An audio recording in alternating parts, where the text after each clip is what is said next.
I know this is gonna make me sound like a vampire, but I used to hate the morning sun. I just roll over and fall back asleep for as long as I could. But lately, I feel lucky to be seeing it at all. I'm still not quite sure what part I am going to play in this world, but I, at the very least, look forward to figuring it out. I think a lot of that has stemmed from my own doubts over whether or not these videos have even meant anything in the grand scheme of things. I have made a career out of talking about the works of other people, when in reality, I'd love to create something of my own, perhaps just to prove to myself that I can make something great without relying on the works of others. I know, if you've been watching my videos for a long time, you probably don't understand how I could feel that way at all. All I'll say is that since then, I've been reminded of what really matters, and that is how my videos have made people feel. Your words are a reflection of the value of what I'm doing. I'm just making the kind of thing that I would have loved to see back in the day, and it sounds to me like that is resonating. So, in order to reclaim my passion for what I do, I took an extended break. I started playing all sorts of games in my downtime, and I came up with the idea for a video about gateway games. Games that I feel could introduce players to genres unfamiliar to them. I had a wide assortment of games picked out from a ton of genres, including adventure, horror, and fighting games, and I thought the same could be said for classic turn-based JRPGs. Lately, I've been playing a lot of those out of a desire to immerse myself in a world for a long period of time, and experience a great story. I had a whole list of JRPGs that detailed my history with the genre, raring to go, but when I went to actually write the segment for the video, I paused, unable to write anything more than a single sentence, which summarized the entire segment in 4 words. Just play Chrono Trigger. And that's when I decided on the topic of this video.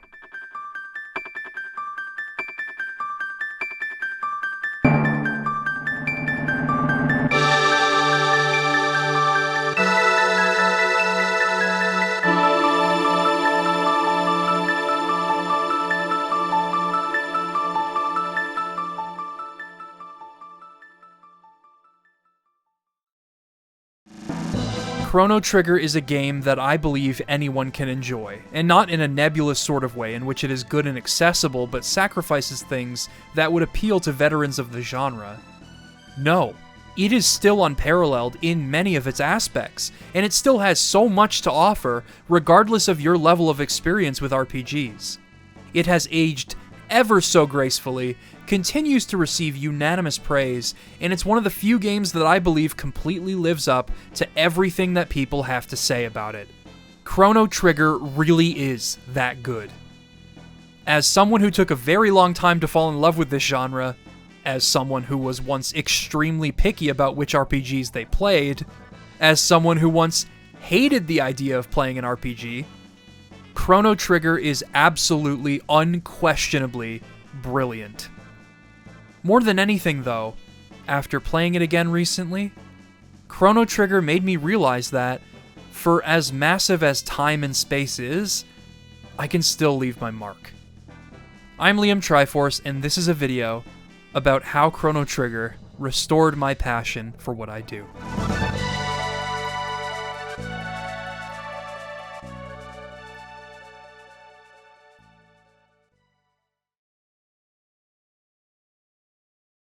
Let's start with a bit of context.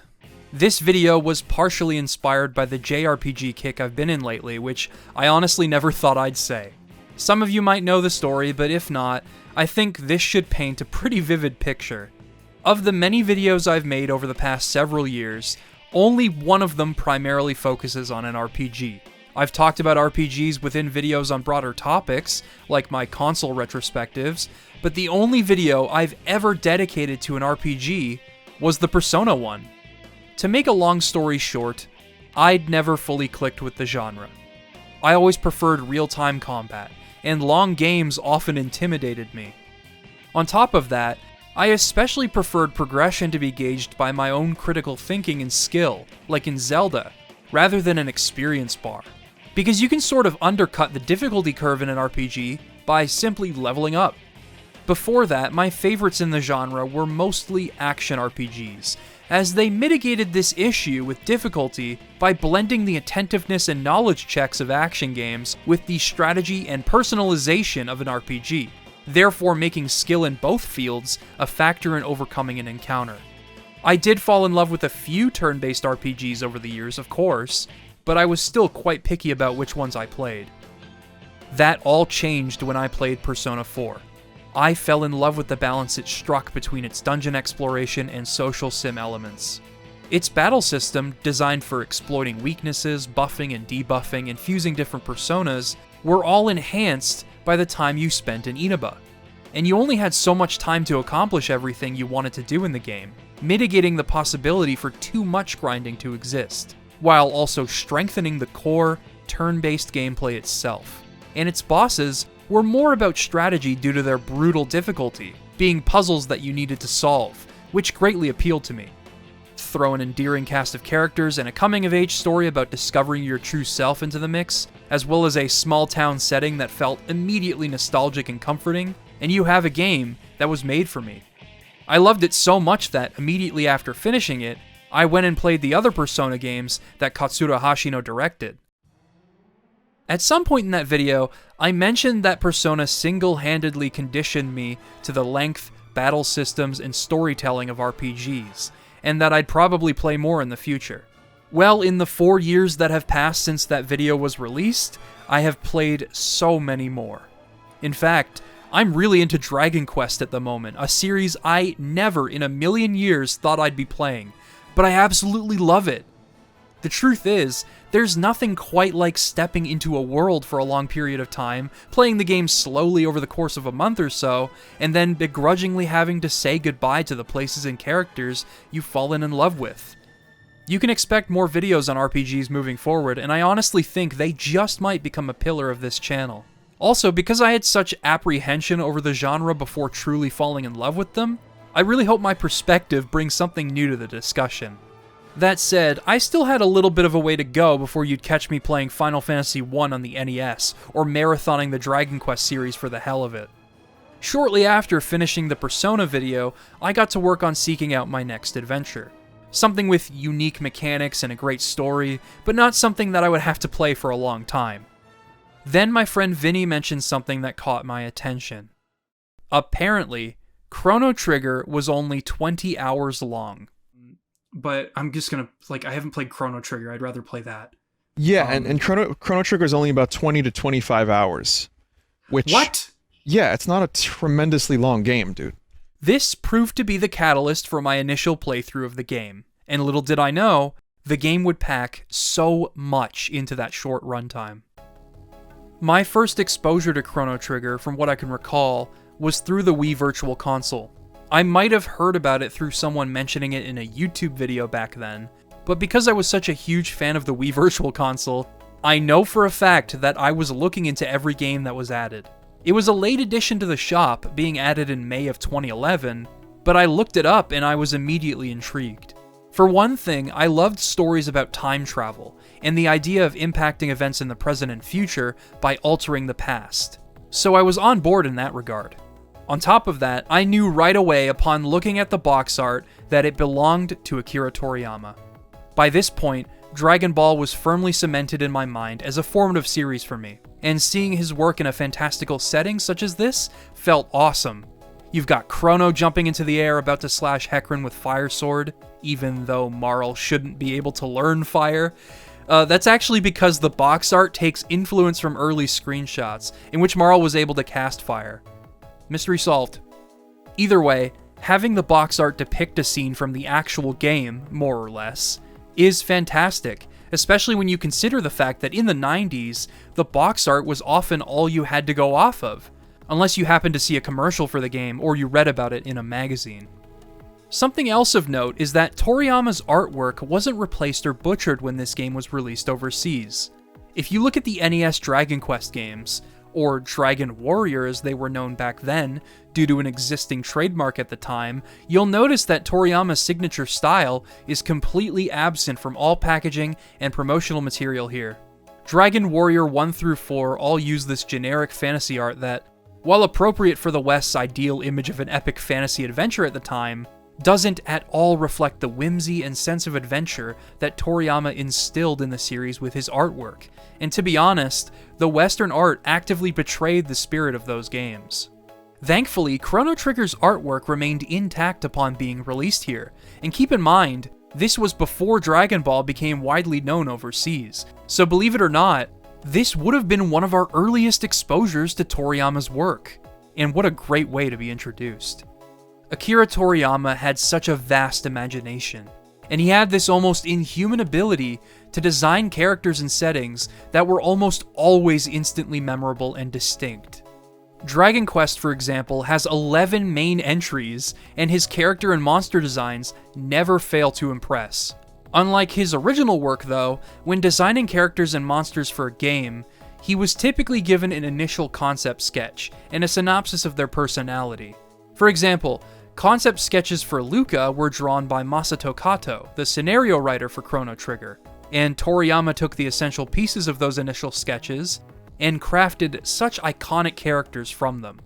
His ability to consolidate the core visual identities for each character into something that felt completely unique was always so impressive. For his work on Chrono Trigger, he had the benefit of being able to draw from different time periods in a cohesive fictional world, and each character's look represents their time periods and personalities perfectly, through an entirely visual context. Chrono's trademark red spiky hair and his adventurer clothing, coupled with the way he draws and sheathes his sword for attacks, pretty much immediately clicked with me. It felt like a fusion of both the primal representation of energy and spirit in Dragon Ball's depictions of Saiyans, and the grounded, measured depictions of samurai in Japanese cinema, which is a perfect blend for a time-traveling adventure like this one.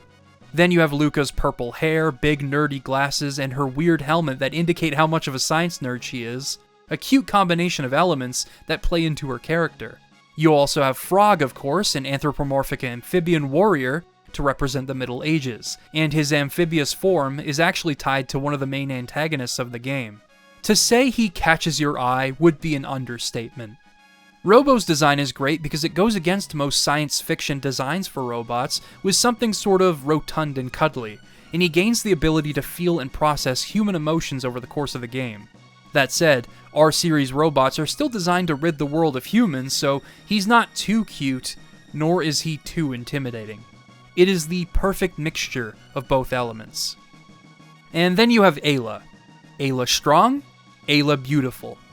The simplicity of those two elements carries her design. A combination of that gorgeous long blonde hair and her muscular physique are both integral parts of a character designed to represent a core, primal, enduring sentiment that humanity should fight back against adversity in order to truly enjoy life itself.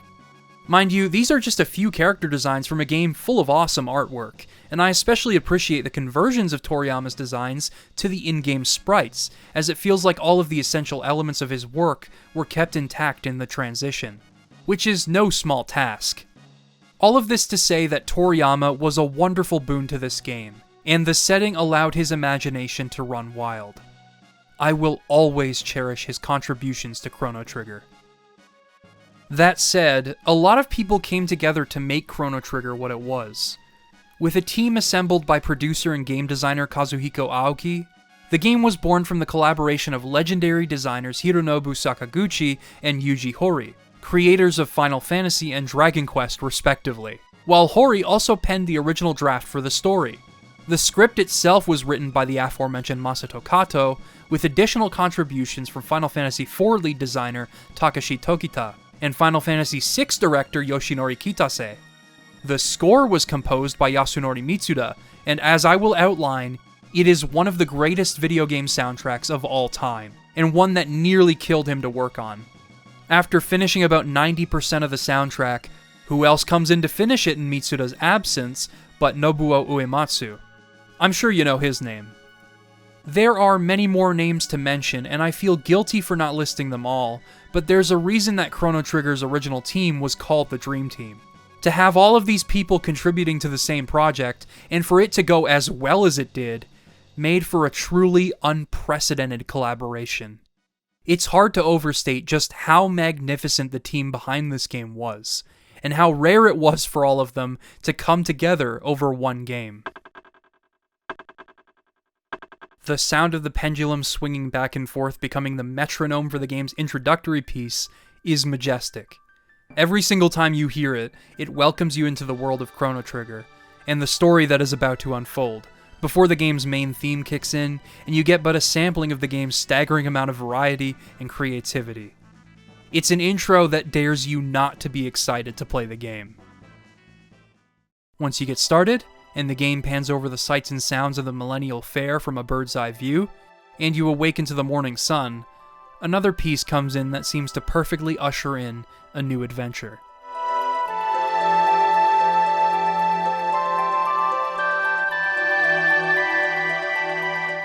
Of course, what can be said about the Millennial Fair that hasn't already been said? The entirety of the fair is, in essence, a silent tutorial on mechanics and ideas that you will be confronted with across the game, including things that you won't even know are meant to be introductions to larger concepts. Fighting Luca's robot is obviously meant to be an introduction to the general flow of battle, but the robot itself is a demonstration of Luca's engineering capabilities, and it also foreshadows a certain time and place where robots are commonplace. Same goes for the prehistoric dance that you can stumble upon and join in on. Even things like finding this girl's lost cat and leading it back to her, this soda drinking contest, and the minigame hut, all have gameplay relevance later on, be they minor or substantial instances. More than that though, the game takes into account your actions during the Millennial Fair, although on your first playthrough, you definitely won't know that your actions have any real bearing on anything. You'll bump into a blonde girl named Marl, and she'll drop a pendant. You can choose to either help her up first, or pick up the pendant, then walk over to her. When she wants to get some candy before seeing Luca show off her teleporter, you can impatiently squirm and run before she pulls you towards her. Finding the girl's lost cat is an entirely optional thing that you don't have to do, but it does feel good to help people. To some extent, nearly everything you interact with at the Millennial Fair is optional, but as you'll eventually discover, everything you do will be put under scrutiny, which makes the Millennial Fair portion of the game feel like such a personal experience. Not to mention, the simple celebratory atmosphere and the catchy music make it feel like home. Once you participate in Luca's teleporter demonstration, it seems to be going off without a hitch. That is until Marl decides to give it a try, and the pendant cuts open some kind of rift. Obviously, Luca and her father go into panic mode, but it's here where you can jump into the pod and go after Marl, the first of many instances in which you, as the player, get to have agency over some pretty monumental decisions. Once you emerge from the rift, nothing will seem amiss, well, except for the monsters everywhere. Or rather, it's like Emperor Pilaf cloned himself and scattered the clones all over this forest. Either way, it's a pretty standard introduction to dungeon and area exploration, with a couple of short branching paths, and even considering its simplicity, it looks beautiful. Something about the crimson autumn leaves and the way the water shimmers as the sun shines through the trees above always appealed to me, especially as you exit and discover that the world around you looks completely different. But before that, we have to talk about the way battles are handled in Chrono Trigger. Cue the music. God, between the drums and the sexy bass line and the synthetic choir kicking in, it's a musical sting that I pretty much never get tired of hearing. And that should be the point of a JRPG battle theme. It just immediately pumps me up for any battle, even purely basic ones. Anyway, battles in this game were unique for the time, as none of the encounters in the overworld are random. Enemies will roam around, and there are specific areas in which you'll be ambushed by enemies as they emerge from the trees, or fall on top of you, or something like that, but they are never random. Sometimes battles will be unavoidable, even if you have prior knowledge of where every enemy is in the game, but being able to pick and choose your battles not only helps keep the game's pacing feeling swift and uninterrupted, but it also has helped the game to feel incredibly approachable in the modern day, where random battles can still appear in games, but they have largely fallen by the wayside due to players presumably getting annoyed with them. To some extent, I agree, but it depends on the game. If we're talking about something like Final Fantasy X, in which progression is so linear that it almost necessitates battles being random, then I'm fine with it. But I completely understand why being taken out of the game world at random intervals would feel jarring. For as much as I enjoyed Final Fantasy IX upon playing it for the first time recently, I do admit that I was getting annoyed by how battles would constantly interrupt my exploration of dungeons. That's the other thing that makes Chrono Trigger's battles unique. When you encounter enemies, the battle happens right then and there on the spot. It's entirely seamless, which not only contributes to my own unbroken immersion in the game world, but it also makes me want to actually fight battles. Sometimes I will just collide with an enemy because I really want to fight them. Also, due to each area's short length, you're always moving on to the next enemy, the next area, the next idea, the next wacky monster design. And yet, despite having this freedom, and despite choosing to slip past certain enemies, I never felt underleveled in Chrono Trigger. It has a perfect difficulty curve, and its succinct yet densely varied design always guarantees that level isn't usually the motivating factor in pursuing boss fights. Tech points, on the other hand, are the most important thing to consider when attempting the game's more difficult fights. Let's talk about the intricacies of the game's battle system. Like the Super Nintendo Final Fantasy games before it, Chrono Trigger uses active time battle, meaning that your turns are governed by a meter that refills after every action. The system in and of itself introduces pressure to act, even if you have it set to wait when hovering in a submenu, which I highly recommend you do in any game with ATB regardless. You'll still have to be in active combat for your meter to charge at all, and enemies can attack you while that meter is moving. This keeps battles tense and incredibly exciting in pretty much every game ATB is utilized in, but Chrono Trigger's battle options remain unique. Your 3 options in battle are the standard attack, items, and tech, with each action resetting your meter. Techs are both where you'll find all of your advanced physical attacks and spells, but then there are also dual techs, which use up 2 of your character's meters, but allow you to pull off some extremely useful spells in terms of damage, elemental damage, healing, buffs, and more.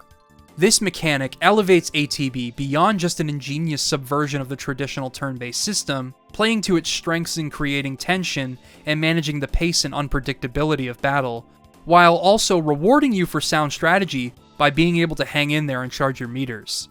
There are also triple techs for you to use later on if you train your characters up to a certain point, which, as you'd expect, uses all 3 of your character's meters to unleash a powerful technique. In order to make the most of techs, you need to consider your party composition. Each character in isolation has their own utility, but only when you begin to consider how well the characters might work together does Chrono Trigger's combat truly shine. To quickly go over each party member, Chrono himself has a relatively high attack stat, and his element is lightning. Luca has a high magic stat, and can use fire to deal massive damage, but her basic attacks require some investment before they can be up to scratch with the other characters. Marle is the same way, but she can learn ice magic, and she can also learn essential healing magic, and haste, which increases the rate at which a character's meter replenishes.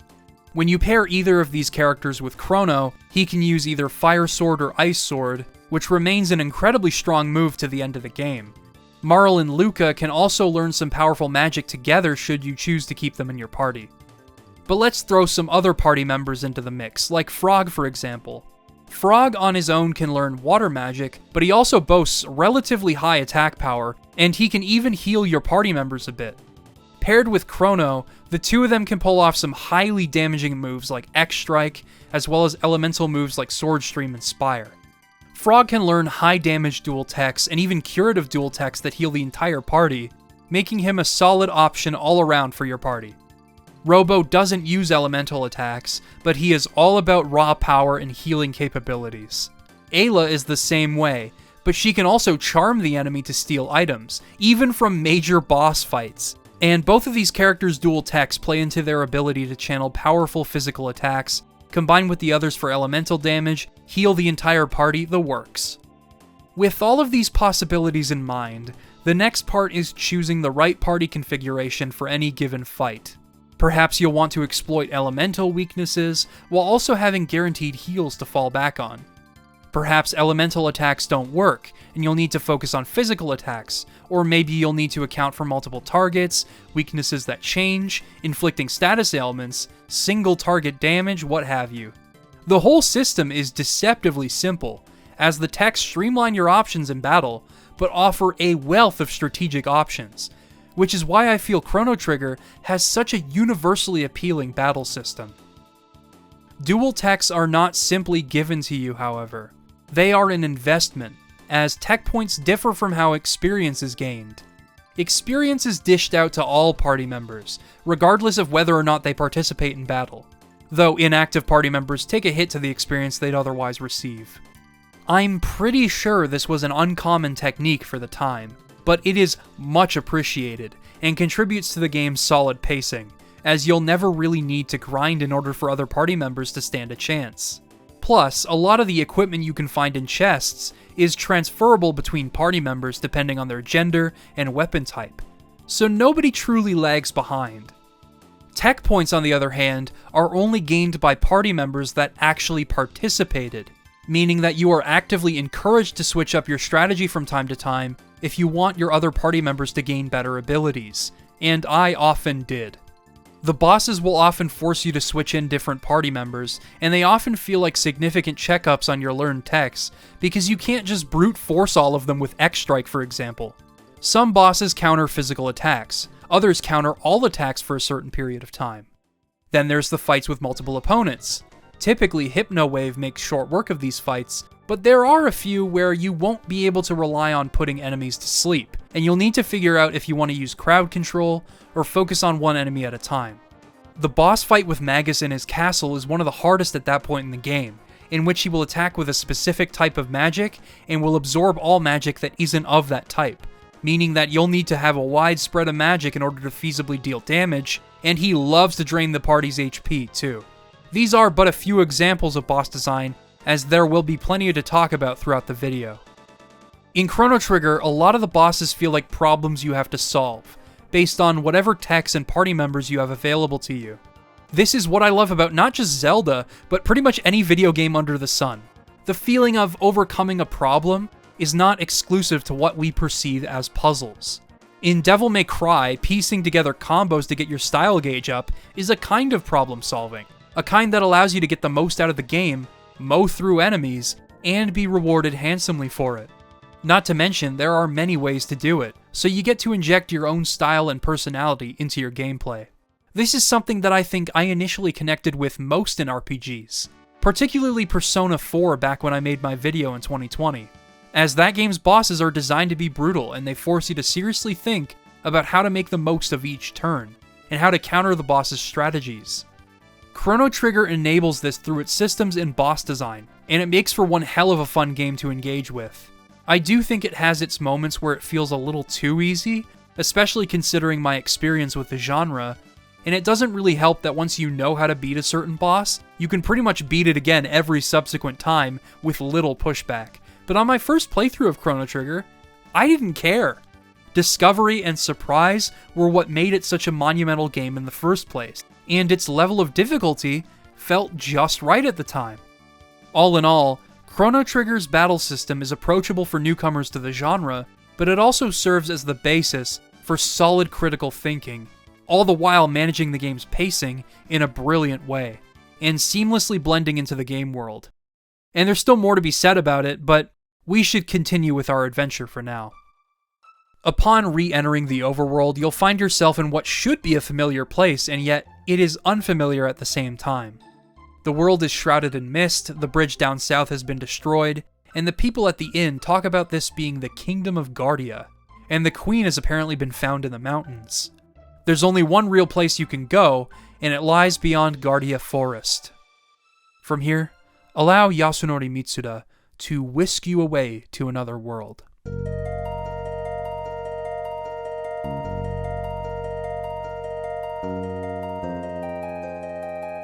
The music of Guardia Forest is what I believe to be the absolute pinnacle of mysterious forest music in a video game. Coming from a hardcore fan of The Legend of Zelda, that should say a hell of a lot. It combines such a detailed atmospheric blend of instrumentation and a harmonious marriage of multiple melodies to make this simple forest feel larger than life. Much like David Wise's work on Donkey Kong Country, I feel Mitsuda's music often transcends the hardware it was composed for, especially with the combination of the piano and bass line at this point in the track.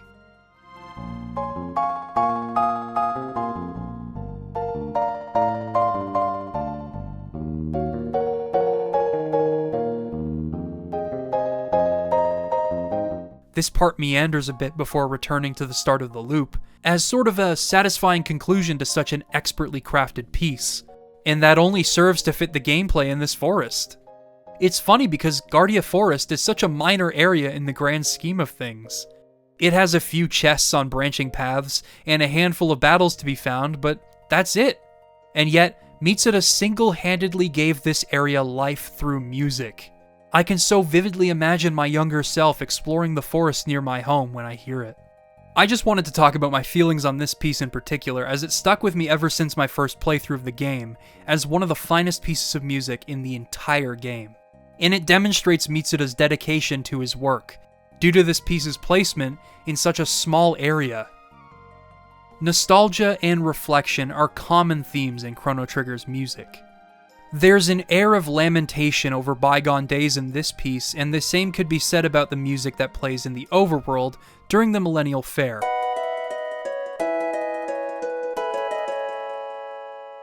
Seeing as this is the music that accompanies the era before a grand journey grabs hold of you, I've no doubt that this track resonates deeply with Chrono Trigger fans that played the game in their childhood, in the same way I have such a deep attachment to the music of Dragon Roost Island, for example.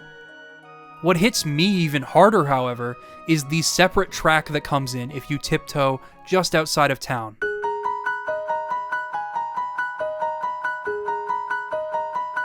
It is a reprise of the main theme for Chrono Trigger, carried by just a melancholic piano and some strings.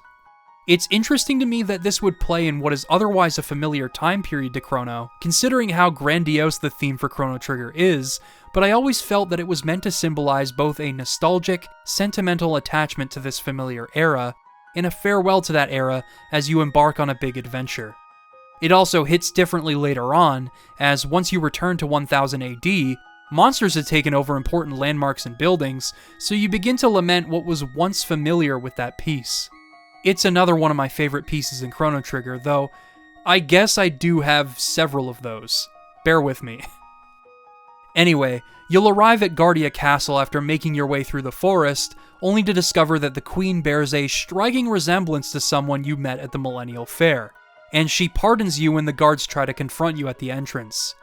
From here you can explore the castle a bit, look for treasure chests, take a nap, that sort of thing. You can also pick up on a few clues that the Chancellor might not be in his right mind. Ultimately, you'll need to find the Queen's quarters, upon which Marle will reveal herself to be disguised as the Queen, surprising absolutely no one. Just like Ocarina of Time, this revelation signals her to be kidnapped by an unknown force. Thankfully, you'll run into Luca shortly after, who explains Marle's relation to the royal family and her true identity as Princess Nadia. It's time to set out to find her once again, which will eventually lead you to your first real dungeon, in the form of this cathedral. Of course, things seem a bit off right away, and after fighting the Naga-Etts for a bit, a mysterious amphibious knight will jump in and save your skin. At this point, Frog is only a temporary party member, and his place in the game will soon come to reveal itself, but the initial appeal of seeing a frog with a sword that speaks in a variation of early modern English is awesome. Plus, you get introduced to some of the moves he can perform, and having a full party in a game with ATB is an immediate buff when it comes to strategy. For now, let's just open that secret door with that amazing church organ jingle, a mechanic that soon becomes a staple of this dungeon.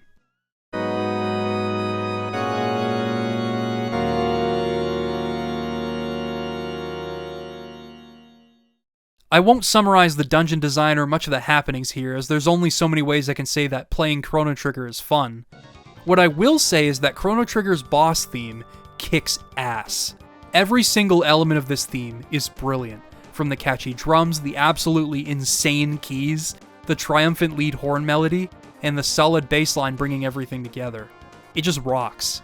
It is a treat to hear every single time it plays.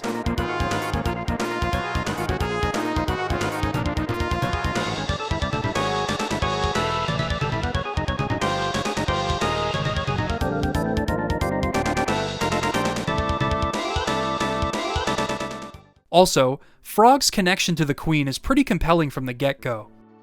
He appears to have some familiarity to the royal family, and upon saving her, Frog can only lament his inability to protect the Queen from harm. But just before leaving, Frog will compliment Chrono on his skills with a sword. All you can wonder at this point is, who is this guy? This Frog, I mean. Speaking of Frog being a temporary party member, and this goes for Ayla as well, with the fact that learning techs is driven by party members actually being in combat, you'd think that getting those techs later on for party members you've benched would be a bit of a pain, right? Well, not really, because it's optimal in the second half of the game to switch them around once you've permanently obtained them. Plus, strategy often calls for different abilities, especially depending on how you like to play. Soon after, you'll be presented with Marl's hesitance to be known as Princess Nadia, and this soon becomes the crux of her character arc. But it isn't just her doubts that Chrono would hang out with her if he'd known of her ties to royalty, it's that her problems are about to become your problems in a pretty significant way. After returning to 1000 AD and heading back to the castle, the Chancellor will immediately have you arrested for allegedly kidnapping Princess Nadia. Before Chrono can be thrown in prison, however, he must stand trial for his supposed actions. This scene feels like nothing more than a comedic reprieve from the gameplay thus far, but it gradually reveals itself to be the moment where Chrono Trigger becomes something more than just your typical Super Nintendo RPG.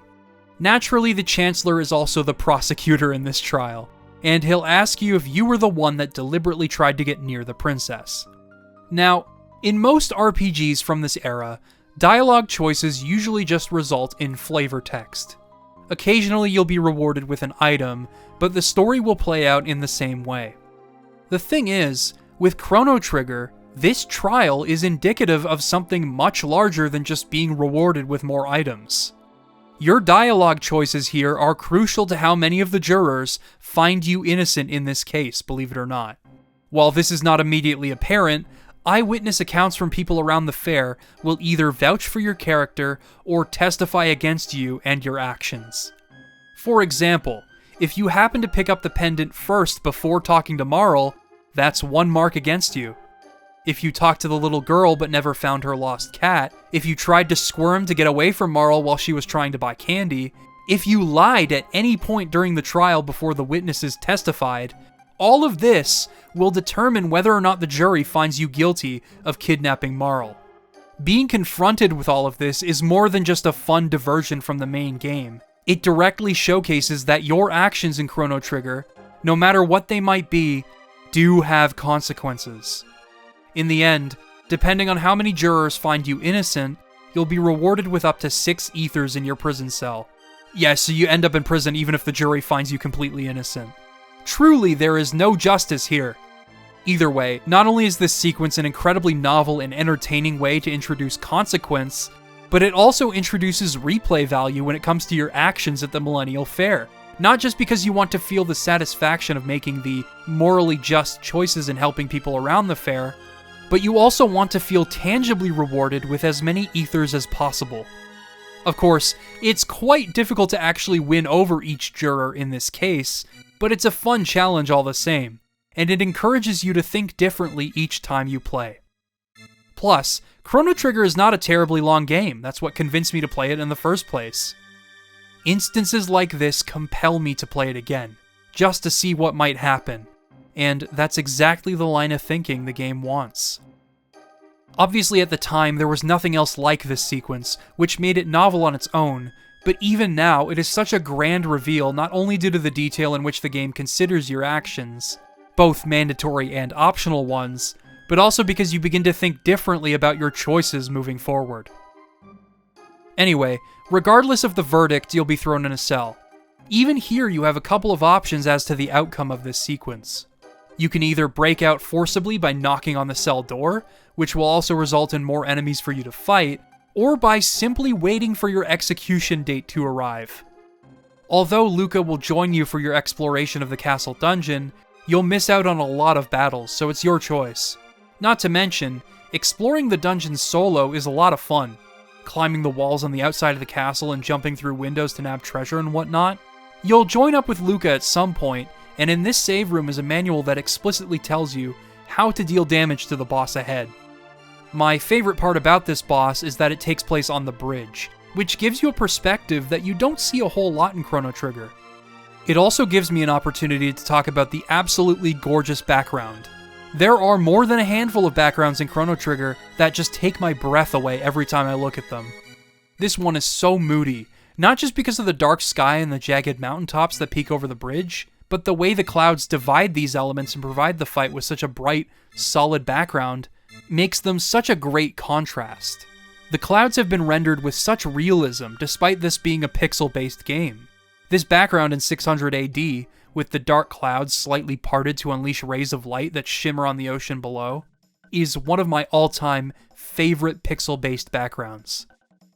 If you're wondering why I'm so obsessed with skies and skyboxes in video games, you can blame Half-Life 2 for showing me how much a skybox can lend to a scene's atmosphere. Those clouds and skies always went for weather and times of day that lent so much to any given scene, and Chrono Trigger is no different. These are but a couple of my favorite visuals in an absolutely gorgeous game. A lot of this beauty has to do with the fact that Chrono Trigger was sold on a 32 megabyte cartridge, which was the largest size that Nintendo was willing to manufacture. The game retailed for much more than the average Super Nintendo game at around $80. Adjusted for inflation, I guess the price of Chrono Trigger on Super Nintendo really hasn't changed all that much. Even so, it's a wonder that the game sold as well as it did, despite the price tag. They went all out for this game, and the artistry behind it shone through in the eyes of players. And if you think about it, that really speaks to this game's quality. A short RPG that is a ton of fun to play, and it also boasts groundbreaking features that have seldom been replicated today, and it was priced higher than the average Super Nintendo game, and still sold well. That's because it was everything I think any of us want as players. A damn good game. Speaking of which, we should talk about what happens next. Marle is sick of her identity as a princess and being treated as a symbol of the royal family rather than a human being, and runs away from her father with Chrono and Luca. Upon being backed into a corner, the three of them find a gate, much like the one from before that sent the gang back to 600 AD, though they have no idea where this one leads. You'll arrive in this strange room with metallic walls, and there's a door on the north side of the room that has the same appearance as those mysterious locked chests. There's nowhere left to go except for outside, and upon exiting, you'll encounter what I believe to be the time period that made Chrono Trigger a legendary game.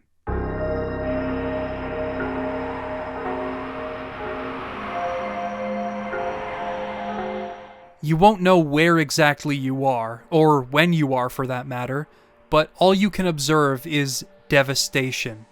There's what looks to be ash blowing in every direction, not relenting for even a second.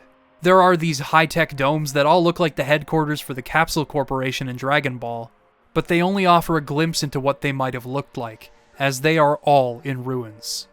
The lush green plains and forests that once characterized Chrono Trigger's world have all been replaced by nothing but craters and brown infertile soil, and the ambience of this period's overworld is nothing but fierce winds, a somber drawn-out melody, and an aimless clanking that I always felt symbolized this world just barely clinging to life. What hit me most of all was interacting with people in Tran Dome. All of these people are starving, scrounging together whatever they can to survive, and whatever food there is lies in Eris Dome, past Lab 16, which is full of monsters that don't respond to physical attacks. You can even rest in the Enertron here, upon which the game will say, HP and MP restored, but you're still hungry. This honestly says more than any of the people here could have said. Something about the idea of replenishing your health in an effort to feel better, only to be reminded of the fact that it did not erase your hunger. They don't explicitly tell you what happened in this time period right away, and that becomes a motivating factor as you explore more of your surroundings. You want to prevent this from happening, now that you know from the trial that your actions can indeed have consequences. Only this time, you want them to have a positive impact. So you make your way through Lab 16, and eventually discover that the people of Eris Dome can't retrieve the food from the basement due to the monsters down there. You fight the Guardian, which proves to be somewhat of a challenge thanks to the bits it uses to attack and counter, but you'll be disheartened to learn that any and all food down here has long since gone bad due to the refrigeration failing. That said, on the corpse of a person that died here long ago is a seed, which if nurtured, could eventually lead to a sustainable food source for those that remain. Returning the seed to Doan and seeing the people find some semblance of hope in the seed is one of the most poignant moments in the game thus far. Obviously, the tone of this time period is quite dour, but hey, at least you get to race Johnny here on a jet bike. This sequence comes out of absolutely nowhere, but man do I appreciate it as a reprieve from everything that happens in this chapter. You're confronted with a worldwide famine and complete and utter devastation, all the while navigating through tons of enemies and attempting to set up a shortcut in the labyrinthine sewer system, and suddenly the game turns into a racing game. This is such a beautiful representation of just how well Chrono Trigger is structured and paced, as at this point, your playtime is probably in the range of about 3 hours. That's right, only 3 hours, and this much has happened in that span of time. And I've had so much to say about the game already. Obviously, my discussion of the game's battle mechanics has come from many more hours of experience with it, but at this point, you've visited a fair, been sent back in time, explored a cathedral with a talking frog, stood trial and learned that your actions have consequences, and now here you are in yet another completely different scenario, confronted with an apocalypse afflicting the very same world that you once called home, only to have a bike race out of absolutely nowhere. There truly aren't many games like Chrono Trigger out there.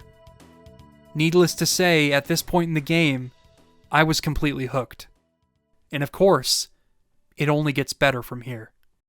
Upon scanning for your next objective in the hidden info center of Arisdome, you'll also find a visual record of the Day of Lavos, circa 1999 AD, in which this spiky demonic behemoth rises from the core of the planet and destroys everything. The characters do not take it well initially, but they resolve to change history, which at this point is something the game already instilled in my mind. I wanted to do what I could to ensure a better future. In Protodome, you'll be introduced to a rotund R-Series robot, which Luca decides to fix up. Through this next dungeon, you'll get to learn about Robo's abilities, all the while enjoying the catchy 2300 AD dungeon music. It's a pretty beefy dungeon too, as it'll have you solving navigation puzzles, and there are multiple layers to it, giving you ample time to earn tech points for Robo and make him a viable party member. The beginnings of Robo's character arc, however, come in toward the end of the dungeon.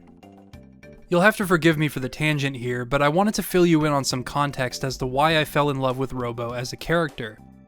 I am a huge fan of the late Osamu Tezuka. Mighty Atom, or Astro Boy as it is known overseas, did not leave the cultural impact here that I feel it deserved. The original Astro Boy manga, as well as its multiple adaptations, balanced themes of technological advancements, social discrimination, and the loss of innocence, all through the eyes of a young boy robot that happens to think, feel, and behave exactly like a human being, which was something that deeply resonated with me as a kid. It was always more than just a Monster of the Week series, it was a profound social commentary just as much as it was a shonen action series. It had heart, much like Astro himself did. My favorite anime series of all time is an adaptation of Naoki Urasawa's Pluto, which reimagines the greatest robot on Earth arc from the Astro Boy manga as a murder mystery. Simply put, it is a masterpiece of science fiction. Not only does it incorporate the themes of the original manga, but it also touches upon the 3 laws of robotics as told by Isaac Asimov in iRobot, the inherent prejudice that these robots with human emotions face, and the people and goals that they dedicate themselves to, having complete autonomy. In summary, both Tezuka and Urasawa imagined a world where robots would have to consider their place among humans, and they painted a vivid picture of the things that they might feel, just as Toy Story imagined a world where toys could experience things like love and abandonment. Going back to Chrono Trigger, I knew right away that I was going to love Robo as soon as they gave him a name, and I got to see the party inform his interactions. Luca makes it clear that humans are the ones that design robots for evil, and this becomes abundantly clear once the party finds other R-Series robots. Robo attempts to greet them with kindness, only for him to be considered a defect, and be viciously torn apart by the same robots he once considered friends. And this sequence goes on for a while. They force you to painfully watch as he gets trashed and removed from your party before you go into battle with the robots. It was an emotional moment, and I had only just met Robo. I felt myself getting choked up watching them drag Robo back to Protodome after the fight, and seeing him ask, "Can you repair me?" broke my heart. Luca asks him what his plans are for the future, and as he is being repaired, he resolves to join the party in their goal of saving the world. Robo's dialogue is gradually informed by the other characters moving forward, and over the course of the game, you can feel him becoming more human. He serves as a symbol of hope and free will, hailing from an otherwise bleak time period. Keep in mind that while Robo, Marl, and Luca's initial arcs all pause for the time being, there will be an opportunity toward the end of the game to resolve all of them, and give you a deeper appreciation for all of the characters in your party. Though it seems like our party's path is clear, this gate takes them anywhere but home. You'll arrive in the middle of a dark, endless void, the only thing to latch onto being the sound of an old man snoring nearby. This is the End of Time, which is a hell of a foreboding name, and the concept of this place is a bit of an existential nightmare. After all is said and done, and what we know as the universe has come to an end, this place is all that will remain. Here you can switch out party members, restore your HP and MP, save, and even learn and train your magic against Specchio, who will increase in strength as you receive certain level thresholds, with the rewards always being worthwhile. There's also a mysterious bucket in the northeast corner of the platform that, believe it or not, will take you to the Day of Lavos. This means that you can challenge Lavos at any point in the game, and depending on when and how you manage to defeat Lavos, you'll receive a different ending. This was not only a staggering revelation at the time, but an extremely compelling notion even today, because there are so many possibilities for bringing an end to Lavos, and seeing how the world can be impacted. That said, the likely outcome of you attempting to challenge Lavos this early is death. Even the game gives you an out if you travel to the Day of Lavos. You can say no and run for your life should you regret your decision and live to fight another day. If you do fight Lavos and die trying, you get to bear witness to Doomsday.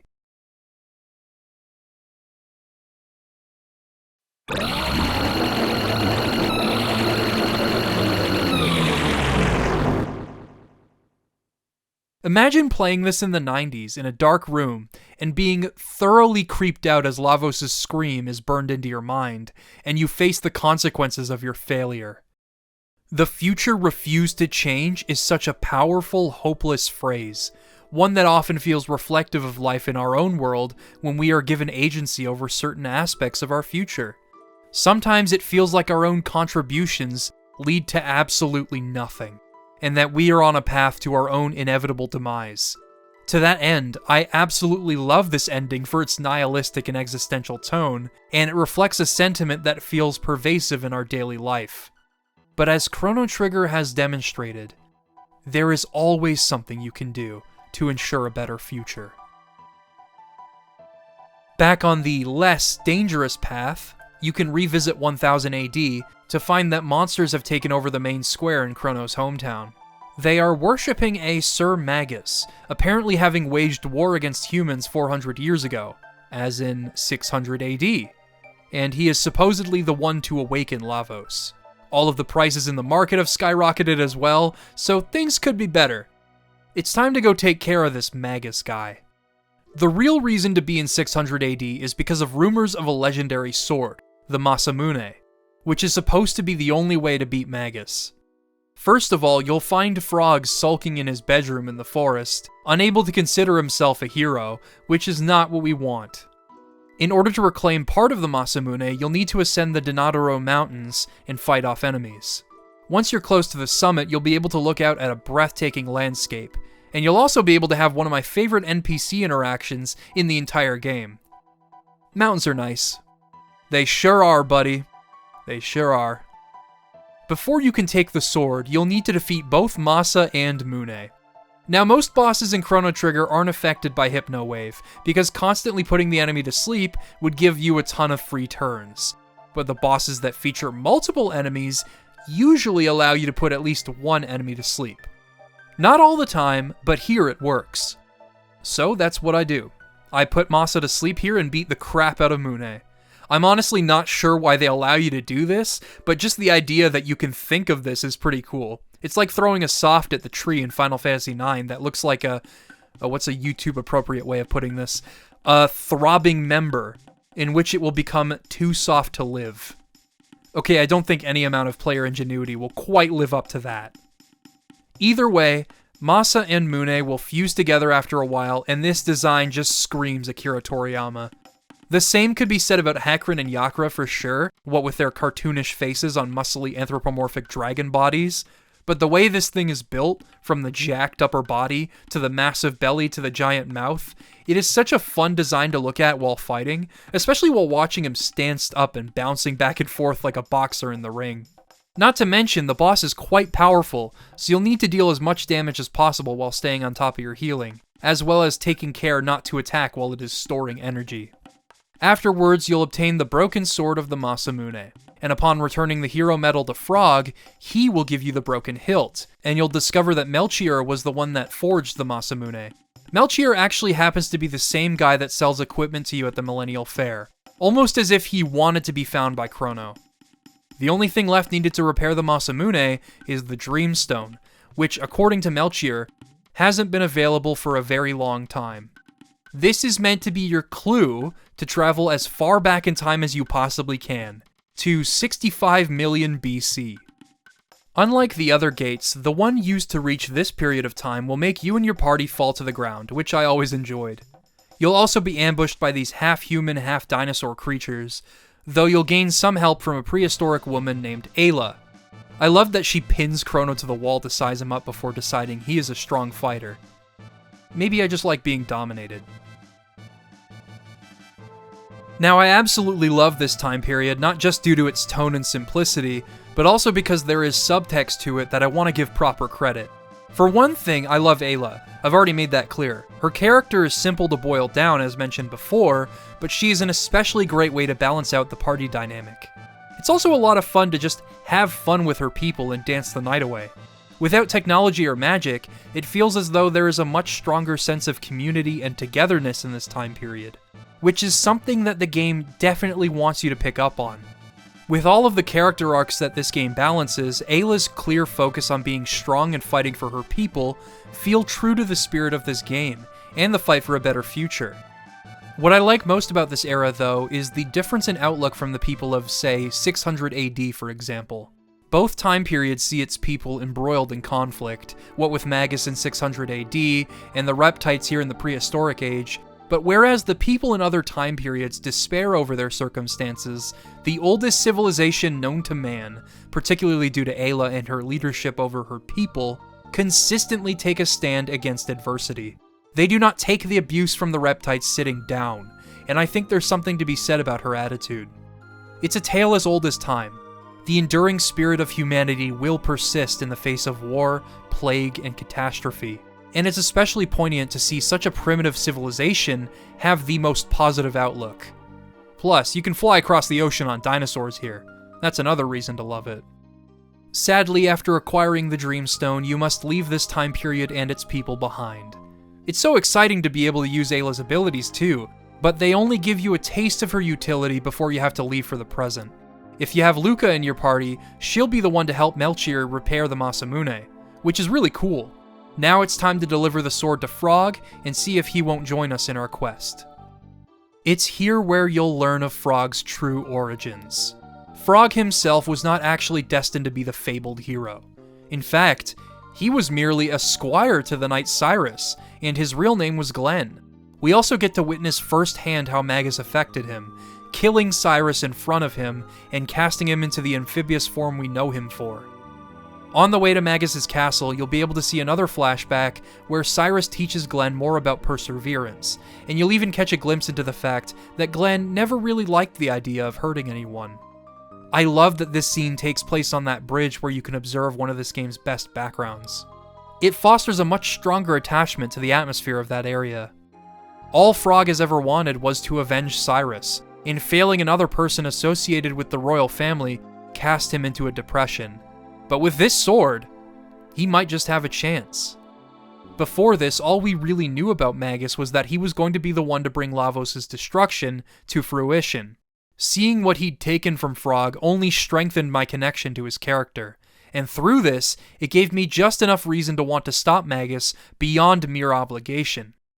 And yet, we still have a lot to learn about Magus. The suspense of ascending this castle is probably my favorite part about it. For one thing, the entrance looks simultaneously imposing and cartoonish, and we get a nice pan up to the dragon statue perched atop the castle, set in front of the full moon. The first floor has people from earlier in your adventure strewn about, and they talk as if they're really there. Obviously, it's all an illusion by Ozzy, who will unleash his henchmen on you. My favorite part about these battles is that the creepy ambient music persists. Even sound effects get a slight echo to emphasize the reverb of these massive hallways.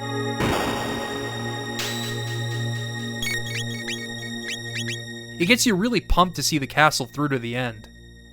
Throughout the castle, you'll fight Magus' generals, who are all named after musicians.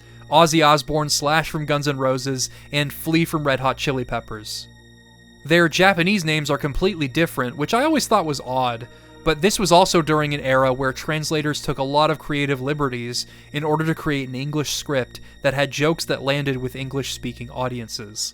And I'll always know these three as Ozzy, Flea, and Slash. This castle is full of enemies, so after you fight Flea and Slash, you'll have to work your way up to Ozzy.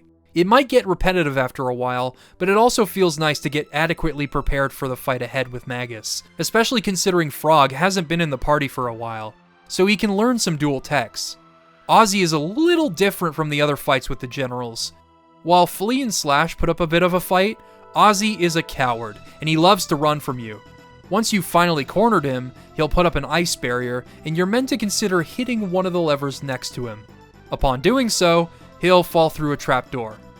See you later, Ozzy. Finally, it's time to confront Magus. You walk in pitch darkness as flames gradually illuminate your path, and before you know it, the battle begins. As mentioned previously, the fight with Magus is easily the hardest boss fight up to this point in the game, and rightfully so. You need a nice spread of magic as he switches barriers so that you can deal damage, you'll need to keep your characters on standby to ward off the worst of his attacks, and he has a sizable amount of health. It's a tense boss fight, and though the strategy to defeat him is simple, you'll no doubt have some close calls.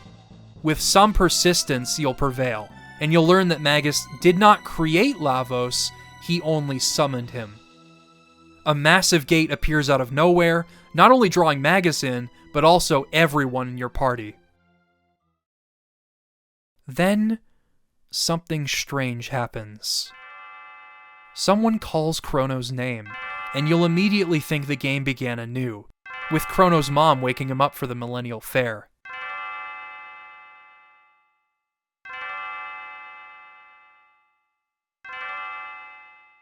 Then it fades in, and it's Marl, waking Chrono up for work, as if they are a couple living together. Due to the context of this scene, Chrono having been cast into a massive gate just seconds prior, I thought it was really happening on my first playthrough. I thought we just got a glimpse into Chrono's future and that it wasn't actually a dream. This scene is special to me because it depicts a scenario that we often take for granted. Just as we took the opening sequence for granted, now that Chrono is on an adventure to save the world from imminent destruction. Being able to see the morning sun after lazily oversleeping feels like such a privilege to me. It's at this point that you'll awaken in 65 million BC once again, which means that Ayla will join you once more, and you'll get to fly on the backs of some dactyls. You'll also get to have a rematch with Azala and the Reptites, and you can collect materials to trade for awesome gear from this point forward as an optional task, which I always have a ton of fun doing. The Black Tyranno will join Azala in this boss fight, and believe it or not, it actually has more health than Magus. Thankfully though, you'll have Ayla in your party permanently, so you can deal some intense damage with her physical techs, as well as have a dedicated healer. This also means that you'll have access to my favorite party configuration in the entire game, Chrono, Ayla, and Frog, thanks to their balance between raw power and their healing capabilities, and the contrast between Ayla and Frog's speech is hilarious. The Black Tyranno sprite is also quite daunting to look at. I appreciate the fidelity of its adaptation of Toriyama's original art. The part that resonated with me most here is that Azala feels the need to state that the Reptites fought bravely to the bitter end, to which Ayla seems to foster a newfound understanding of the Reptites' purpose. Much like every civilization across every time period, they are fighting for survival. It's probably the only game I've ever played to ask the question, do you think the dinosaurs knew they were going to die? If so, how would they feel? Before long, you'll hear a familiar roar. Lavos' awakening creates a crater in the planet, revealing a new gate. But before I talk about what's next, I want to talk about my experience with the game thus far. At this point, I'd been playing the game for about 10 hours or so. Think about how much they managed to cram into those 10 hours, and how much I have to say about these things.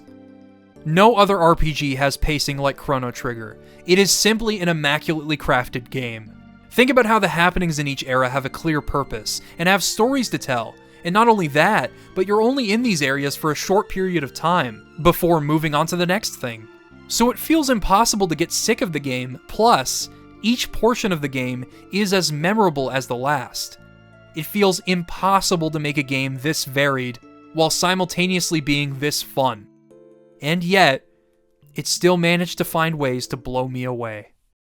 As forewarned by Azala, the gate takes us to a time period in which the world has been cast into a brutal ice age. At this point, it seems like each time period has some rhyme or reason. You've got the present, the Middle Ages, the post-apocalyptic future, and the prehistoric age, so it makes sense that there'd be an ice age too. But if you wander for a moment, you'll find a peculiar-looking structure that feels out of place for this era. If you step on this sigil on the floor, you'll be transported to the Kingdom of Zeal, Chrono Trigger's most important area.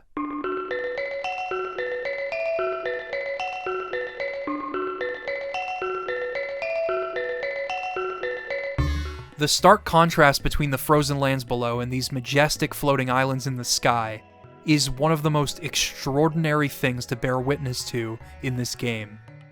The waterfall that flows off the central island into the abyss below, the clouds in the blue sky surrounding the islands, and the fact that this civilization is depicted as being the most advanced thus far, despite existing in 12,000 BC, is mind-blowing. So not only is it a treat to explore, but you also get to hear one of Yasunori Mitsuda's finest pieces for Chrono Trigger, Corridors of Time. Now this actually played when Melchior repaired the Masamune, which gave you a taste into this bygone era, but hearing it here is a transcendental experience.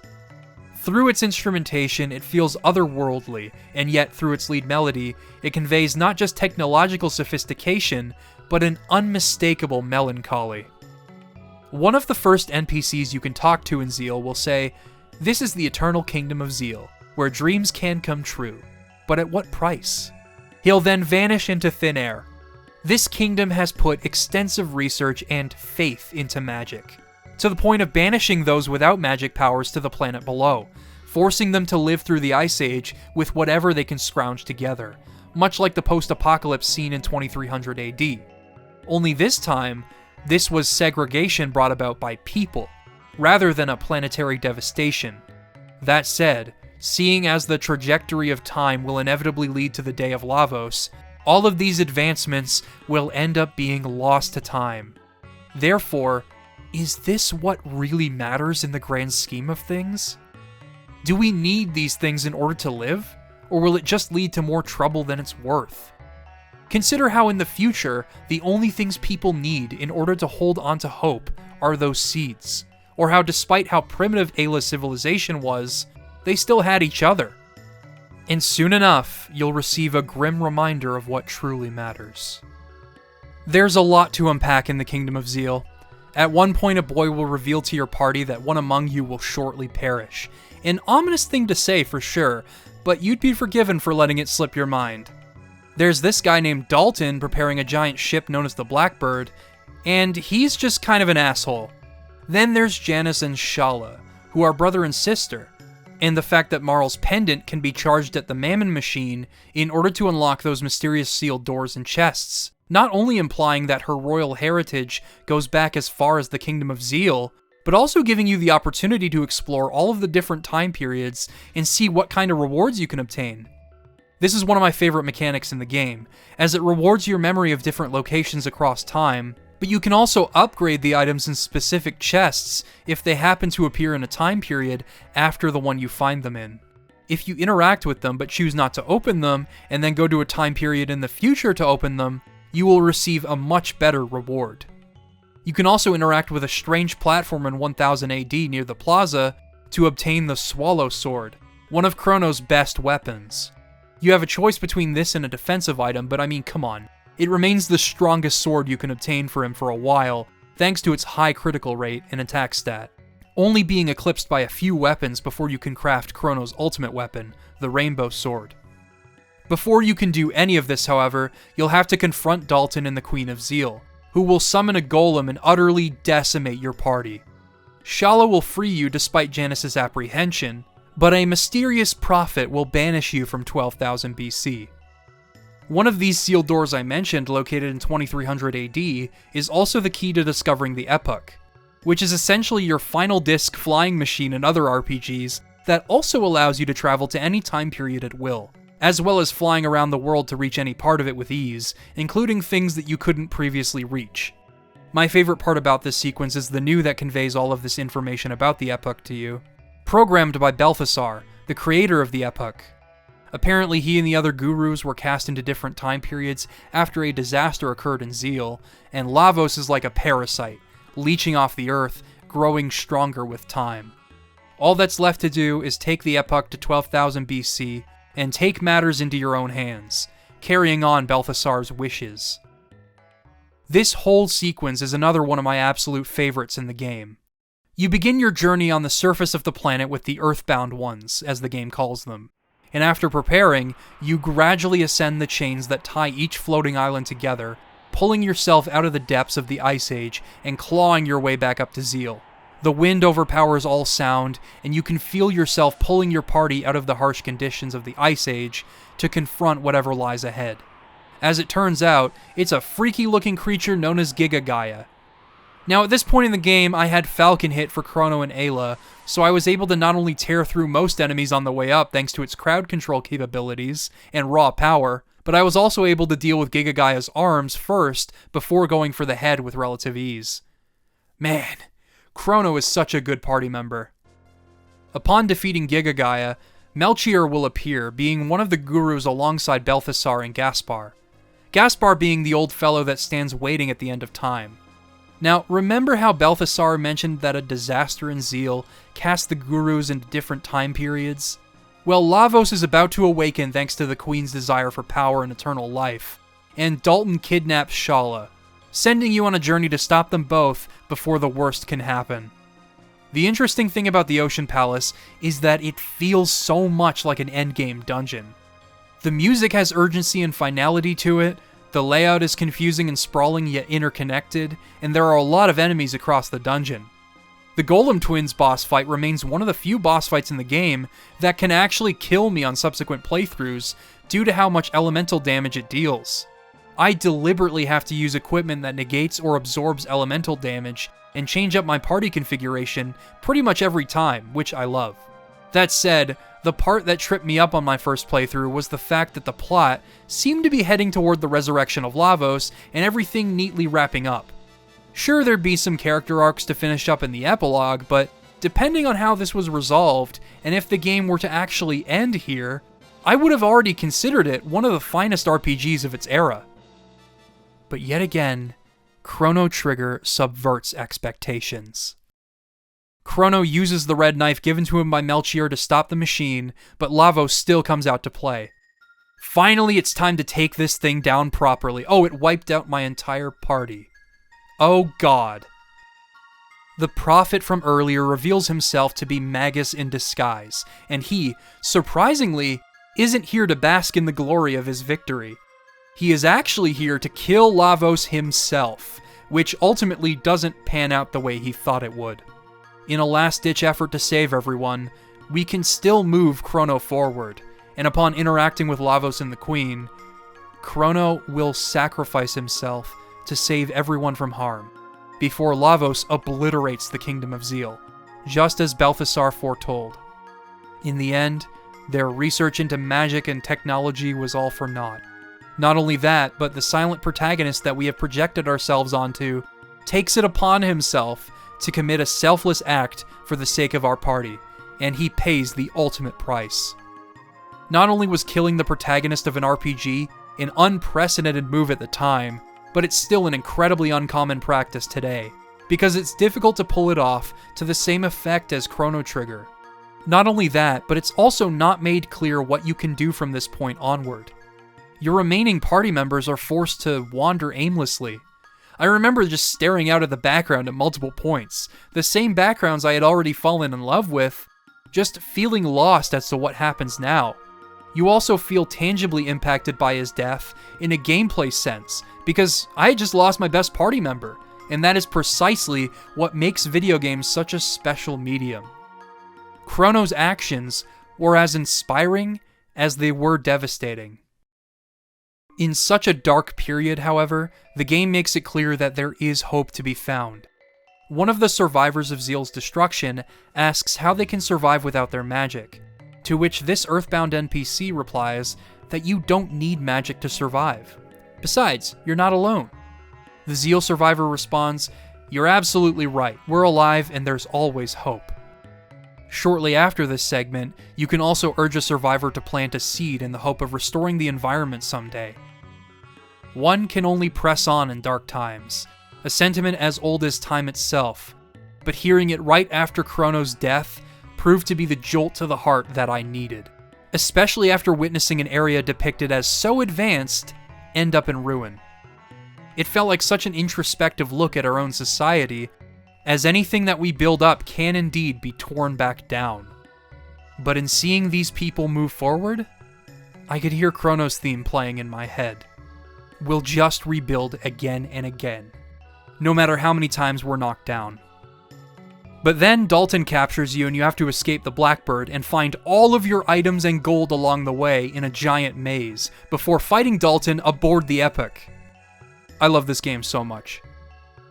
From here, the game gives you complete agency over the fate of the world, and all of the decisions you make will influence your outcome, including how much more you want to learn about the characters in your party. Because there are multiple optional quests that you can do to bring their arcs to a satisfying conclusion. The first of these decisions lies with Magus, who has a few things left to say to you. In his timeline, Magus reveals himself to be a fully grown Janus, Shala's brother. After the destruction of Zeal, he was cast into 600 AD, just as the Gurus were cast into different time periods. And he has been waiting to settle the score with Lavos. The monsters in 1000 AD celebrated Magus because of his impact on them in the Middle Ages. He even disparages Chrono for attempting to confront Lavos himself, which infuriates Frog, as it did me. On my first playthrough, Frog and I were completely in sync, and so, I chose to fight Magus. Because I had Frog in my party, I fought him on my own, narrowly grabbing victory from him after a long, arduous fight. I was able to avenge Cyrus and get closure. And hey, if you do this, Frog is guaranteed to turn back into a human in the end.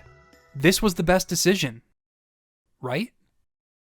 I learned after finishing the game for the first time that, had I chosen not to fight Magus, for one reason or another, he would actually join the party. I remember reading about this and gasping out loud in the silence of my own home, because I couldn't believe that I had missed out on this. My only question was, why would I want Magus in my party? I mean, he killed Cyrus and has caused so much trouble for the party. The truth is, Magus and Frog are the same by nature. Magus wanted to avenge his sister Shala after Lavos took everything from him, just as Frog wanted to avenge Cyrus. By killing Magus here, you'd only be perpetuating a cycle of violence. Yes, Magus is kind of blunt, but he has no real issue with anyone in the party, not even Frog. Even if the party might hate him, having him around gives him an opportunity to set things right. And that all starts with you, casting aside vengeance for the sake of a brighter tomorrow. The decision here rests on your own opinion of Magus at this moment, and it is not influenced by any outside factors. If you choose to spare Magus, Frog even acknowledges that killing Magus will not bring Chrono and Cyrus back, which in the end, I feel is a decision you are strongly urged to make. Even so, the fact that it is a choice makes the journey up to this point, and beyond, feel deeply personal. Just to quickly go over his abilities, Magus excels in magic. He knows lightning, fire, and ice magic, and his magic is much stronger than any of the party members that know it. And he can also provide the party with some extremely helpful buffs. The only caveat is that he can't learn any dual or triple techs, which makes sense considering his nature and the fact that the party is a bit averse to cooperating with him in the first place. When it comes to magic, you can't do much better than Magus, which can make him an essential party member depending on your strategy. No matter your choice, Magus will inform you that there may be a way to bring Chrono back if you talk to Gaspar at the end of time. Although there are a few things you can do right now, hearing of the possibility of being able to bring Chrono back is enough for anyone to want to prioritize that above all else. At the end of time, you can talk to your party members to hear them lament Chrono's death, and Gaspar will play you a song in light of the news. Memories of Chrono. One of the most emotional pieces in the entire game, all while introducing the potential of the Chrono Trigger. According to him, its capabilities will be equal to the effort you put into your search, meaning that if our desire is to resurrect Chrono, we are going to have to fight to make that a reality. The Chrono Trigger, being the game's namesake, is the most important symbol in its narrative. It embodies the notion that anyone can make their dreams a reality, or ensure a better future, should they work for what they want most of all. We have to believe that it might be possible. The road to resurrecting Chrono is confusing and tough, as the steps to doing so are somewhat unclear, which is also why it is entirely optional, as I mentioned. You could totally go challenge Lavos right now and receive an entirely different ending, but even that ending has so many different variations. You could fly the Epoch into Lavos and skip the first phase of the final boss, and certain happenings are different depending on whether or not you killed Magus. You may or may not be able to see Chrono in the end, but I'm still not entirely sure how that occurs. All I know is that there was no way I was going to finish this game without bringing Chrono back. So the first thing you have to do is get a clone of Chrono from Beckler's lab at the Millennial Fair. Of course! The clone of Chrono will appear in his bedroom, where you'll have a gut-wrenching interaction with his mom, who remains oblivious to the fact that he sacrificed his life for the party. Then you'll have to meet with Balthasar, who will urge you to climb Death's Peak before asking you to shut off the new that his consciousness exists in. It's a bittersweet moment to let him rest for sure. The gimmick of Death's Peak revolves around the harsh winds that you must pay attention to in order to make any progress, all the while fighting multiple Lavos spawns, which are full-on boss fights repeated throughout, though they didn't give me much trouble at all. Really, nothing was going to stop me from reviving Chrono at this point. Despite the hoops I had to jump through, I didn't want to put the game down until I could see him again. I tore through this part of the game. At the summit, either Luca or Marl will use the Chrono Trigger. For the sake of this video, it was Luca, as I used her quite a bit. However, the egg shatters, and all hope seems to be lost, until an eclipse blots out the sun, and you are taken to the exact moment where Chrono sacrificed himself, and you are able to replace him with the clone. Though this sounds absolutely ridiculous as I describe it, I always tear up when Luca gives him a hug. Gaspar was right about the Chrono Trigger. I fought for what I wanted, and I was able to obtain it. And I think the reason this moment resonates with me so much is that I feel like I earned it. I earned the future that I wanted, making that emotional reunion with Chrono hit that much closer to home. It is the single most powerful moment in the game in terms of driving home that you really can obtain what you desire, if you put your mind to it.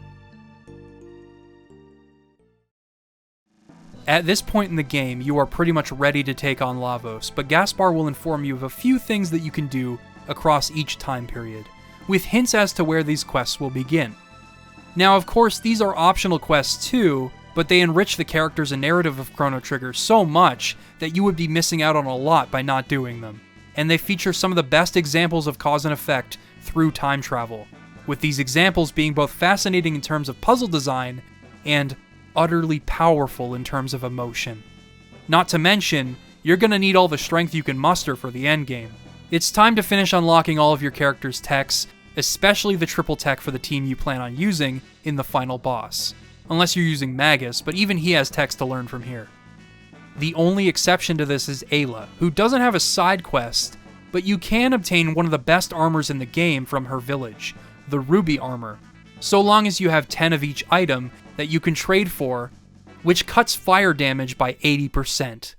This is a necessary item for the Sunstone side quest, because the first boss you'll encounter exclusively does fire damage, and coincidentally, it is also, in my opinion, the worst boss fight in the entire game. Yeah, I know, we're starting off strong here, but bear with me. The idea behind this fight is that you have to guess which flame will actually deal damage to the eye in the center. If you hit the wrong flame, you'll be hit with a counterattack, so you'll need armor that either negates or absorbs fire damage to save yourself the headache. It's a stupid fight, and depending on how many incorrect guesses you have to deal with, it can go on for a long time. But it's what comes after that I enjoy doing most of all. Deeper in the palace, you'll find a moonstone, and the cool thing about it is that you'll need to jump between time periods in order for it to become the sunstone. Robo estimates that you'll need to let it sit in direct sunlight for 65 million years, which is your clue to find the equivalent location in 65 million BC. You'll leave it there and head back, and it'll be stolen by the greedy mayor of Por. This results in one of a few awesome time puzzles in this phase of the game. Get this. First, you'll need to buy some jerky. I do believe the game hints at this. Then you'll need to go back 400 years, give the jerky to one of the mayor's ancestors for free after she offers you money for it, upon which she will raise her children to be more kind and generous. This means that when you talk to the mayor again, his nature will be entirely different, and he'll give you the Sunstone for free. This is the kind of problem solving you'd see in games like Ocarina of Time a few years later, and Chrono Trigger, an RPG by nature, was the first to do this, and this is just one example. It's the kind of thing that I love in Zelda, and it contributes to these side quests making up one of my favorite portions of the entire game. The purpose of this side quest is for Luca to use the Sunstone to create her ultimate weapon, and her father will also give you the Sunshades. This quest is required in order to craft Chrono's ultimate weapon during Marl's side quest, but it is meant to showcase Luca's capabilities as an inventor, and her ability to harness the Sunstone's power. I mean, Luca is the reason that this game's story even took place to begin with, but this is not entirely what I wanted to talk about when it comes to Luca. That comes with what I believe to be the most heartfelt side quest in the game, as it involves both her and Robo. This one is contingent on whether or not you decided to urge that one survivor to plant the seed in 12,000 BC. If you haven't talked to this person, you won't be able to take part in this quest, because it revolves around a forest that grew as a result of that one seed. Or at least that's what used to be there, as there is a sinkhole in the middle of a desert where a forest should be. You can dive into it to find a mini-dungeon where you'll fight a familiar skeleton boss that now has 3 body parts to take care of instead of 2. And upon defeating it, you can head to a nearby villa belonging to a woman named Fiona, where Robo can actually stay behind and help replant the entire forest. Obviously, you can't regrow a forest in a day, so this means that you'll have to let Robo work for centuries. Yes, Robo will work tirelessly for 400 years. Remember what I said about my attachment to stories of how robots might feel in their specific circumstances? Yeah, I just sat here and watched Robo work for a while recording for this video. Because when you arrive here 400 years from now, not only will the forest have been replanted, but a shrine will be there named after the woman that wanted the forest replanted in the first place, where everyone will be giving their thanks to both Fiona and Robo. Thinking about how long it had been for Robo made me have to fight back tears on its own. But we're not done just yet. We fade in on our party camping out in the middle of the forest. The lighting here is impeccable, with the firelight illuminating the trees ever so slightly, and the darkness of the night being represented through these cool blue hues. Luca is cleaning Robo up, who contemplates the possibility of Lavos not being the one responsible for the gates that have been casting everyone into different time periods.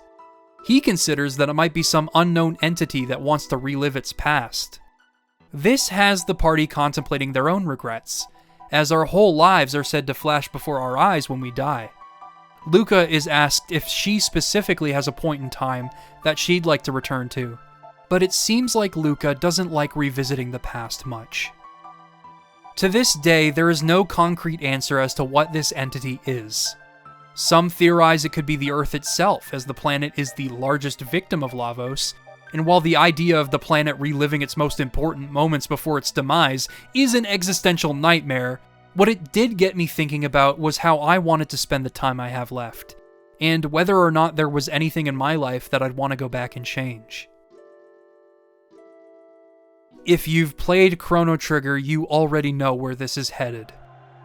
In the middle of the night, Luca awakens and discovers an unusual gate emitting an eerie sound. The ambience in this entire sequence is all distorted and warped, which will soon come to enhance its dramatic effect. It takes Luca back to her childhood, and you can read some journal entries in her bedroom about her relationship with science, which used to be much more strained due to her father's obsession with it. On the dining room table, you'll also learn that the password to a machine is Luca's mother's name, Lara. In the other room, Lara will investigate her husband's new machine, when suddenly it'll activate, and her skirt will get stuck in it.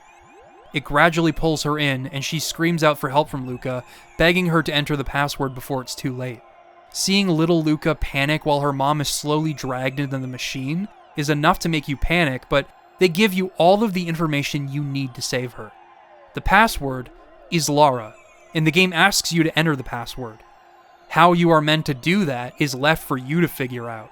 And if you don't make that connection, you are forced to watch as the game fades to black and Luca's mother loses her legs. It's a traumatic moment, one that Luca has had to live with for a decade. And it's traumatic for us as players, especially because we are failing just as Luca did.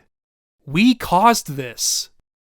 It's a beautiful way of utilizing interactivity to convey the burden that Luca has had to live with. If you do make that connection, however, and input the password based on the buttons on your controller, Luca's mother will keep her legs, and the new journal entry in Luca's room will differ depending on the outcome. Robo greets Luca when she returns to the present, and if you manage to save her mother, he tells Luca that she has a kind heart, and that she's always thinking of others. And you'll receive an accessory that fittingly resurrects a character from the dead automatically when equipped. Up to now, I've talked about how Chrono Trigger conveys that it is possible to leave an impact on the future. But what is truly impossible in our reality is that we are unable to change the past. And so we have to learn to live with our regrets. What we can do is make peace with the past. This game used its setting to allow us to confront trauma from our past, compartmentalize it, and move forward. With that in mind, I don't believe that the entity is the world in just the literal sense. I believe it is the world in the sense that the world often presents us with ways of strengthening us through pain. We make mistakes, people are taken from us, we experience horrible things that we wish we could just forget. Giving us the opportunity to relive an experience and do things differently is not entirely what makes this scene special. What makes it special is that, no matter the outcome, you have a friend here to comfort you in the present. What happened before is history now. The people who love you now will be there for you when you need them. This is the kind of thing that makes Chrono Trigger more than just a great game. It uses its interactivity and its time travel mechanic as a vehicle for conveying its most important messages.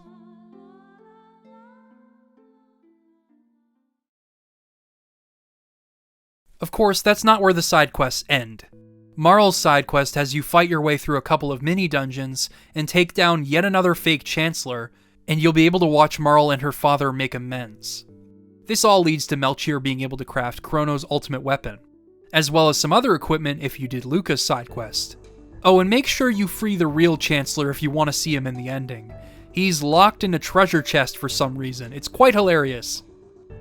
Frog's side quest involves some time travel shenanigans where you go back and forth between some ruins and time periods, but it allows you to finally get some closure on Cyrus's death, and upgrade the Masamune to its ultimate form. Magus' side quest lets you lay waste to Ozzy, Flea, and Slash in 600 AD, which will get rid of all of the monsters that once roamed Medina in 1000 AD, and you'll get some great equipment. Robo's side quest will send you into what is undoubtedly the longest side dungeon in the game, not to mention one of the most confusing thanks to its energy transference mechanic. But you get to bear witness to Robo's development of human emotions as he rejects his old life and purpose, and he has to apprehensively take out his old girlfriend Atropos, who was reprogrammed by Mother Brain. Yeah, I'm not kidding, that's what the boss of this dungeon is called. As an aside, this boss will catch you off guard if you decide to deal AoE damage like with Chrono's Luminaire ability, because if you kill the monitors that heal Mother Brain, she will mercilessly tear you apart. Robo ends up being the one to shut off all of the R-Series robots for good, leading him to be the last of his kind, but he resolves to move forward. This robot friend feels more human to me than some of the people I've met in real life, and that's the power of great character writing. That goes for all of the characters in this game, really. It's impossible for me to pick a favorite character in Chrono Trigger. I loved bringing all of their arcs to an end here, as it not only helps me prepare for the final fight, but at times, these stories can be truly profound, and feel essential to Chrono Trigger's overarching narrative and themes. They let you discover the impact of your actions across multiple time periods, and you can witness your efforts bearing fruit. You can change the future here, and yet, all of this is entirely optional, making all of these quests such rewarding discoveries in terms of enriching the game's world and characters, and getting stronger in terms of experience and equipment.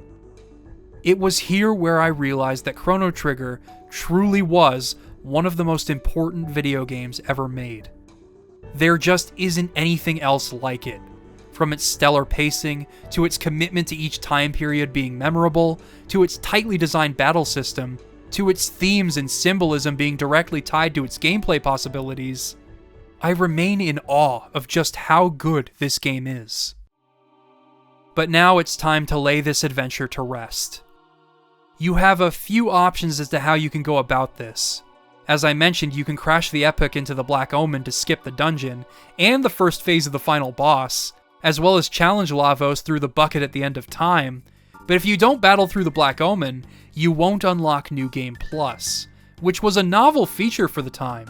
As you'd expect, it allows you to carry over your equipment and stats from your last save, which makes going for those early Lavos wins and alternate endings much easier.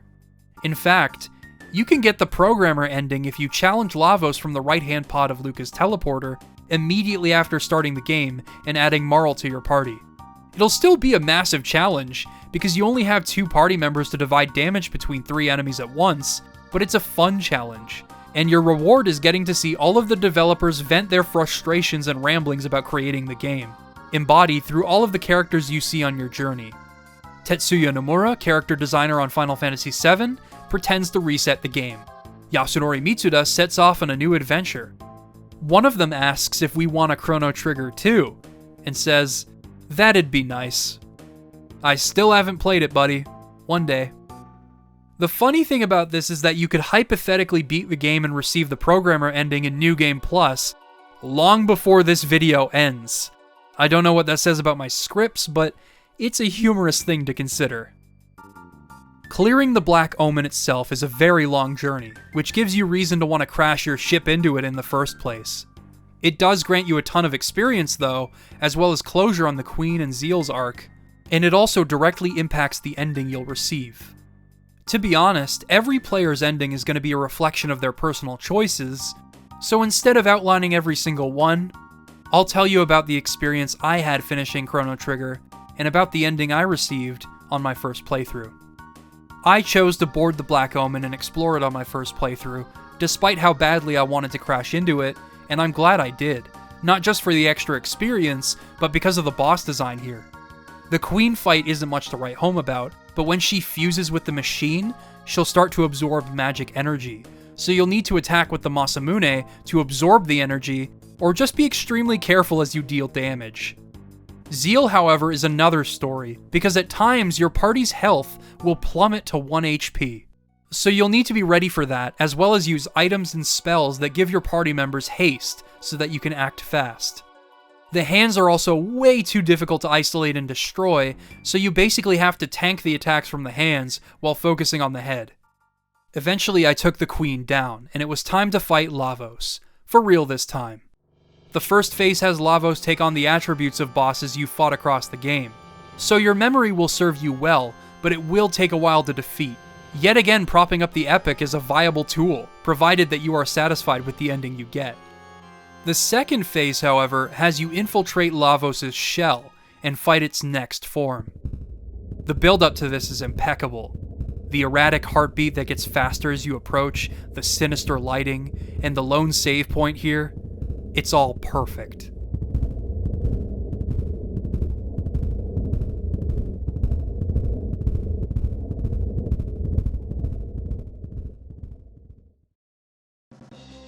Similarly to Cell in Dragon Ball Z, this thing is absorbing and leeching on the planet in the same way Cell devours fighters to become stronger, and its design heavily reminds me of him too. We get a triumphant battle theme to go with this new phase, and though it deals plenty of damage, I was able to take it down by using Falcon Hit to destroy its arms and staying on top of my healing. My favorite part about this theme, however, is the fact that in all of the intense battling, you can clearly hear the main theme of the game bursting through all of the noise at certain points.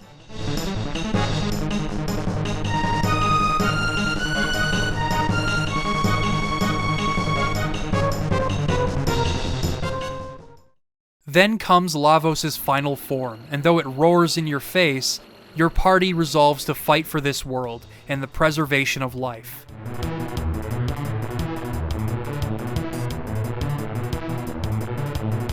The theme for this fight is unequivocally badass, and I love that Lavos screeches during the theme in an effort to deter you, but its screeches are not like its ominous roars from before. They are at a much higher pitch. Lavos is in pain. You've wounded it.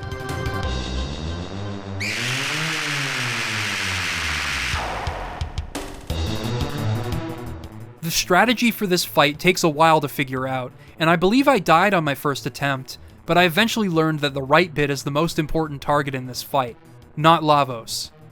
The problem is that its defense is usually high, so you need to first focus on the bit that provides healing, and then do as much damage as you can to the right bit once its defense is shut off. Once you figure this out, the fight is a breeze. Getting there can take some doing, but with a party as strong as mine, I eventually settled the score with Lavos once and for all. In my first playthrough, Magus was dead, so I missed out on some nice scenes with him during the epilogue, but this also meant that Frog was restored to his human form because of my actions. A bittersweet dichotomy for sure, and one that gives my actions even more weight.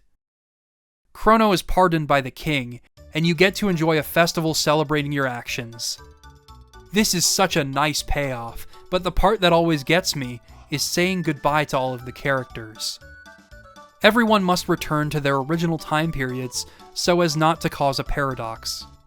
This is also where I discovered that Ayla was actually Marl's ancestor, which was a nice detail. I love the way Frog exits. He has a hard time finding the words, but Marl steps forward, saying that actions speak loudest. Robo, on the other hand, is the hardest to say goodbye to because with Lavos' defeat, the future has changed. There is no guarantee that he will continue to live when he attempts to return, but the others think positively, and Robo thanks Luca for teaching him these emotions. Robo bumps into the machine on his way out, and he utters one of my favorite lines in the entire game. "Caution, oil has washed over my sight sensors. Sight diminished." Me too, Robo. Me too. Just as the party contemplates the entity one last time, Chrono's mom gets caught in the rift, and it looks like the party has one last job before them. They take to the skies in the epoch, and thus ends the story of Chrono Trigger. The credits theme to Faraway Times sounds similar to Corridors of Time, the theme that played in Zeal, but it also feels definitively like its own piece, and it eventually transitions into the main theme, even allowing the sound of a pendulum to become a part of its instrumentation, just as the title screen did. This piece echoed over the credits as I reflected on what I had just played. The short answer is, I thought Chrono Trigger was amazing. A 5-star brilliant experience that no game has ever come close to touching. I knew that it had deeply affected me, but it was also a lot to unpack. I had to think about what the game was about for a while.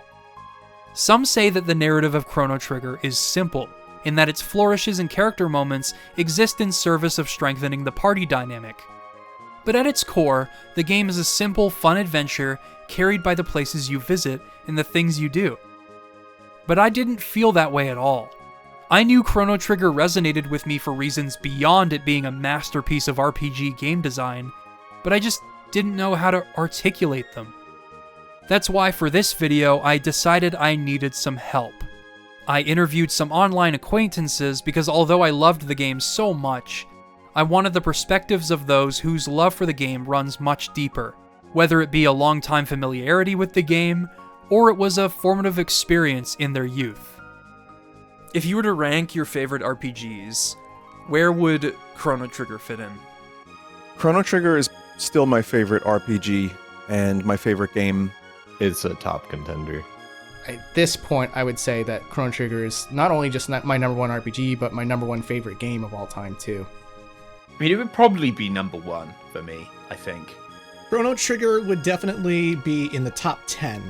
Oh, I have to put that admittedly in a separate category because Final Fantasy is always going to have that top place in my heart. But Chrono Trigger, I guess, in an alternate continuity, I'd probably put on top 3. At some point in each of their interviews, I asked them what they thought Chrono Trigger was truly about at its core. They took some time to process the question. I suppose Chrono Trigger at its core is about... There's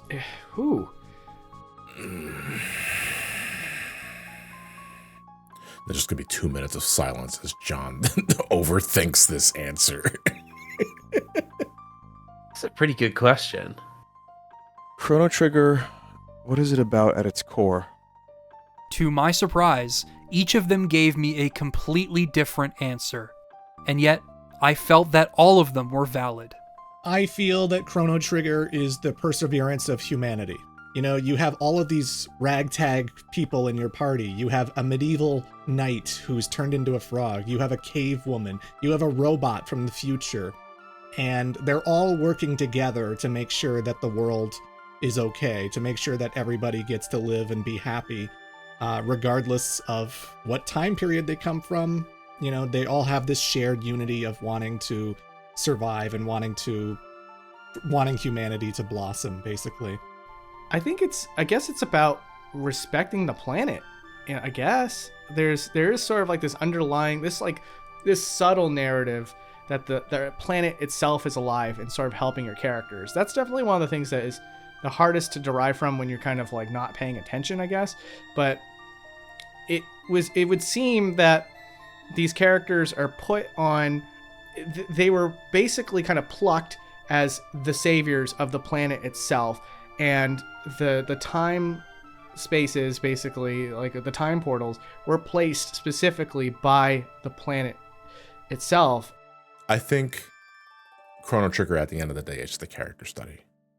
You have this cosmic entity, Lavos, that a long time ago embedded himself into the world and has been slowly growing to eventually burst out and just cause havoc wherever you go.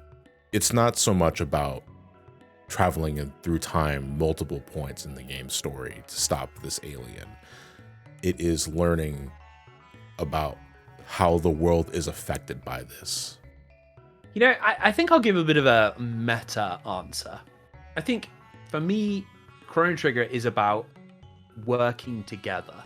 That's what Chrono Trigger is truly about, in two senses. Like, the actions of the characters in Chrono Trigger, they don't have to do what they're doing, because the Day of Lavos happens quite far in the future, and they only do what they're doing because they go to the future and they see how miserable everyone is, and they want to help out. There's no reason why, you know, Frog or Luca or Ayla should be that invested in doing that, other than just wanting to help, wanting to work together, save the future from destruction. They could just go back to their own time and just live the rest of their life in relative peace. I mean, as much peace as you can have in the world of Chrono Trigger. It's pretty wild time. A lot of stuff happens, but it's obviously about working together in that respect. But I think Chrono Trigger's, it's about more than that, because it's also about the developers like working together. Like, it's not a game that was made because, you know, Yuji Horii or Kaito or Sakaguchi had like a burning desire to tell a story. Their burning desire was to work together. They wanted to make a game together, and Chrono Trigger is the product of lots of people from various parts of the video game industry coming together and like just working together and bringing each other's ideas to the table and just seeing what came out of that. It's just kind of a comfort, and I guess it can give people comfort depending on the ending you get, or it could be what you get out of it, since there's 20 different endings, and that had to have been made for a reason, because you can get some very strange endings, and they don't always agree with me, but they agree with somebody out there. So Chrono Trigger feels like a game about consequence and how one thing can lead to another thing and change the future.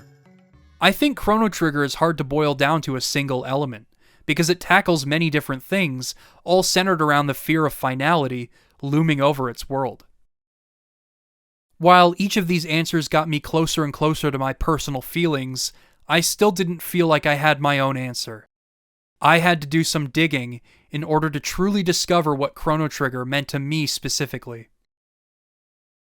Then one night, I had a premonition, as if a gate had appeared to me just as one did for Luca. Because I had just replayed Chrono Trigger, and I was in the mood for Akira Toriyama's work thanks to it and Dragon Quest, I found myself watching old Dragon Ball episodes, reminiscing on how I felt when Gohan watched Cell kill Android 16. There's that famous shot of the bird being shot out of the sky, symbolizing the death of Gohan's innocence, and the moment in which he goes against his gentle nature, heeding Android 16's advice, and letting his anger flow freely. Even Cell is shaken by this, and sure enough, Gohan ends up defeating him. This moved me as a kid, because I saw myself in Gohan. I'm sure a lot of us did. But in that moment, in which I was sat in front of the TV, looking for something to comfort me, I was reminded that Dragon Ball's powerful art, in which raw emotion is visualized in such a palpable manner, as well as its story and characters, all came from the imagination of that same lone visionary that I commended at the beginning of this video. Akira Toriyama worked himself to the bone for his art, and in turn, inspired millions upon millions of people in their daily life. All that from the mind of a single person. And from that, I found the answer to my question. In the face of Lavos' awakening, Chrono Trigger demonstrates that you always are in charge of your own destiny, and that you can leave your mark on the world, no matter how small or insignificant it may seem in the grand scheme of things, or if you do not live long enough to truly see its impact. What I do to make myself happy, and the fact that people have resonated with what I have to say means that I am already having some impact. That impact I'm having, regardless of the context in which my words are structured and delivered, is still my contribution to the world. Just as Akira Toriyama's contribution was his manga and artwork, or Yuji Horii contribution are his games, or Yasunori Mitsuda's contribution is his music. These things, though they may not prevent some doomsday, are making the world an easier place to live in. If you haven't found that thing that makes you happy yet, live on and keep searching, because the payoff of finding it is well worth the struggle. At the very least, it'd be nice to prove to the world that you can carry on, and I, for one, can't wait to see how you can make the world a better place. Your future begins with you. It's funny, really. The Chrono Trigger was perhaps the answer to my question that I'd been seeking all along. The results you can achieve with it are equal to the effort you put in. How apt. Not only will your future be ensured by your efforts, but it also serves to resurrect Chrono. I guess you could say that Chrono Trigger, as a game, served as my, well, Chrono Trigger. It restored my passion for what I do, and I'm happy to keep putting that effort in if it means ensuring my future. And for that, I have to thank the people behind it and the people I interviewed for this video. They all give me hope for the future.